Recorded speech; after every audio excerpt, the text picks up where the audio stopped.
Let's start by breaking down how to read the serve.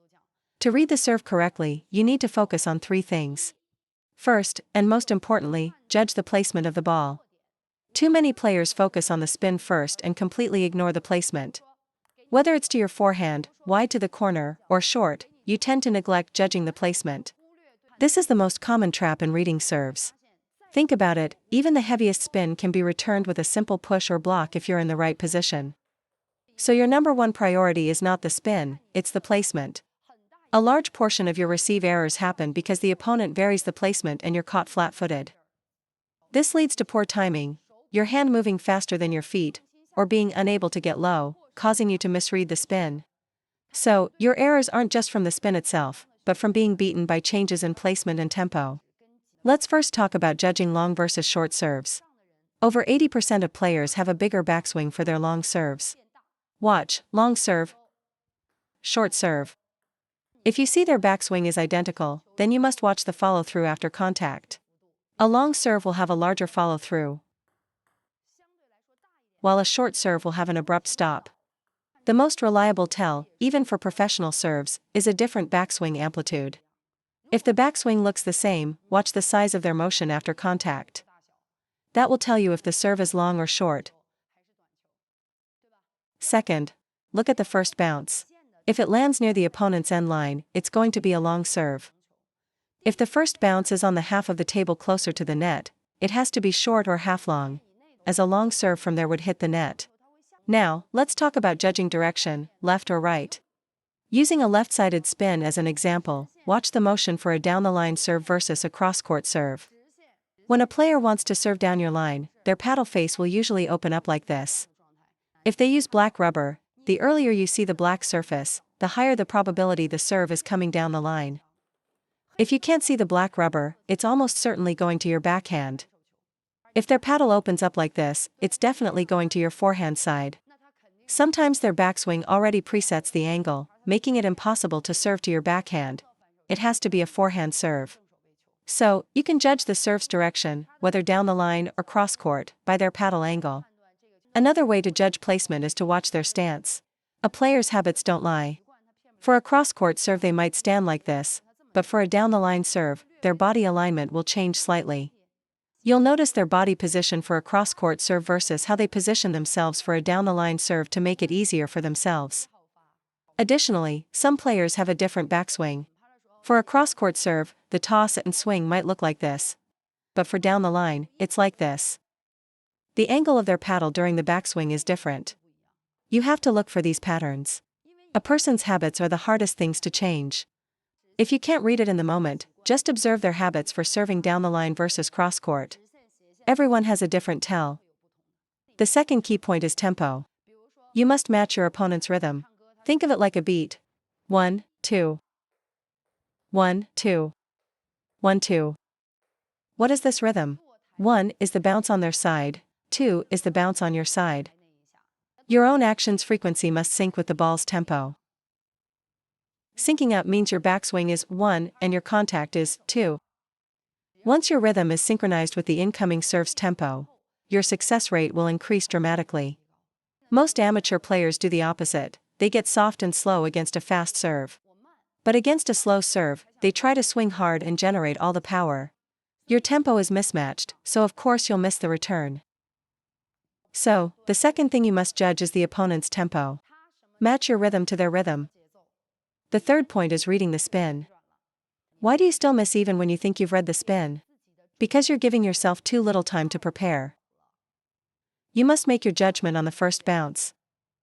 If you can't read the spin by the first bounce, then stop trying to guess and just play a neutral return.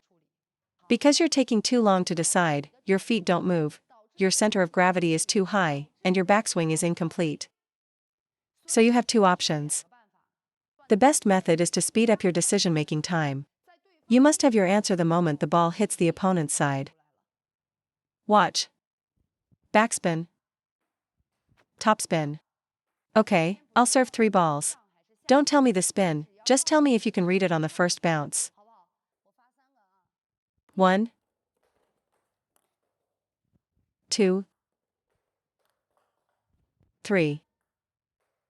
Can you read it on the first bounce? You can't, right? Most of you can't.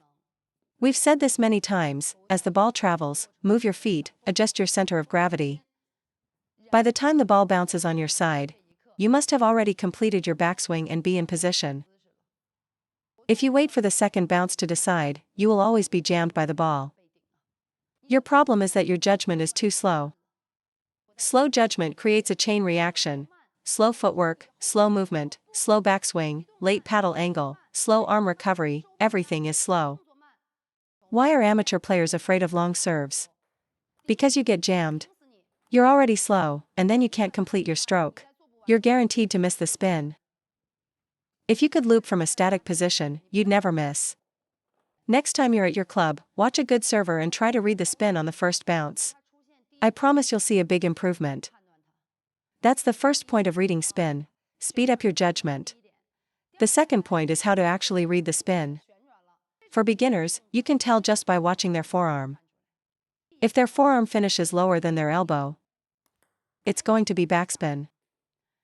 If their forearm is level with their elbow, it's a no-spin or light spin serve. If their forearm finishes higher than their elbow, it's going to be topspin. You can tell just by watching the forearm. If you focus, it's actually quite simple. So for players at this level, always watch the forearm. Okay, let's try one with a bit more difficulty. Sidespin topspin or sidespin backspin? The motion was downward, right? Why are some people saying topspin? Like I said, no matter what the backswing looks like, if the forearm finishes below the elbow, it's a backspin serve. Let's make it harder. One of these is sidespin backspin. Which one? First serve. Second serve. The second is a backspin serve. Correct. See? This coaching is very effective.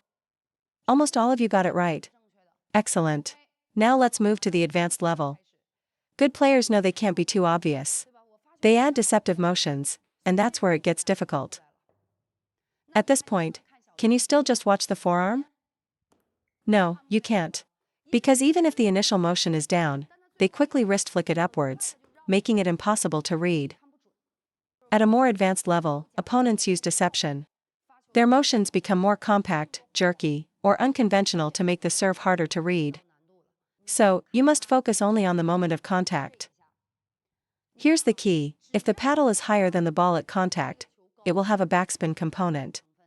Meaning, at the instant they meet, if the paddle is above the ball, it's a backspin serve. If the racket is below the ball at contact, even if the backswing looked high, it's a topspin serve. Even with a high backswing, if the paddle drops below the ball at the moment of contact, it is definitely more topspin than backspin. We can't say it's pure topspin. Conversely, even with a low backswing, if the paddle is higher than the ball at contact, it is definitely more backspin. This is useful because some opponents use an illegal serve, hiding contact or not tossing the ball properly. But no matter how much they hide it, the motion at the point of contact will still be visible.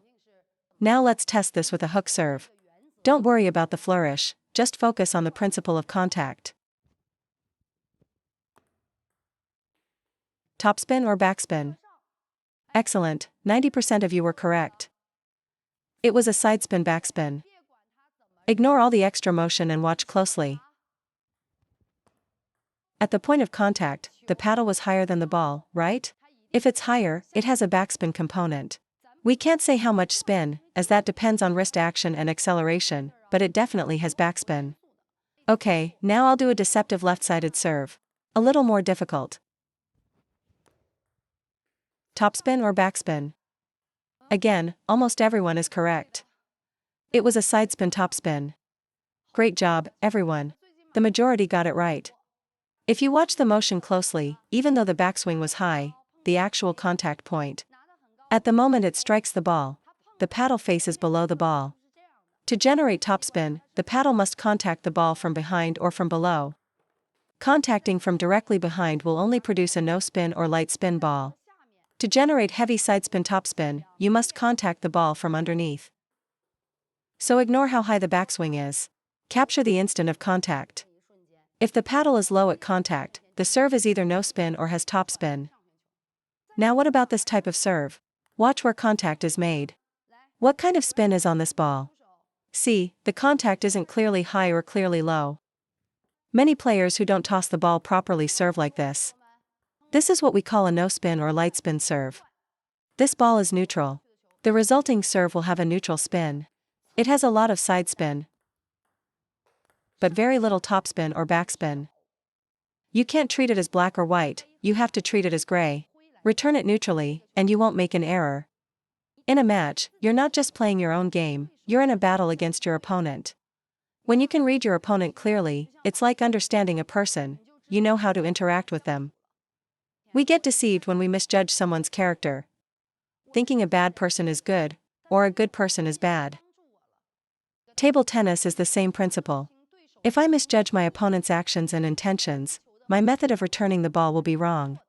When I can anticipate every opponent's strategy and intention, I can naturally return the ball much more effectively.